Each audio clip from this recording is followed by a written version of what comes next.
শহীদ শরীফ ওসমান হাদির ধর্মীয় চিন্তাধারার মতো যদি এই সমাজের সবার চিন্তাভাবনা থাকতো, তাহলে হয়তো এই সমাজে কেউ কারো ক্ষতি করতো না, কারোর সাথে প্রতারণা করতো না, ধোঁকা দিত না, কারো হক মেরে খেত না।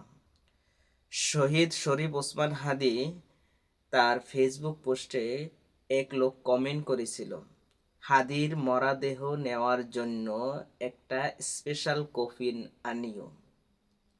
উত্তরে শহীদ শরীফ ওসমান হাদি লিখেছিলেন, হারাম খেয়ে আমি এতটা মোটাতাজা হই নাই যাতে আমার জন্য স্পেশাল কফিন লাগবে।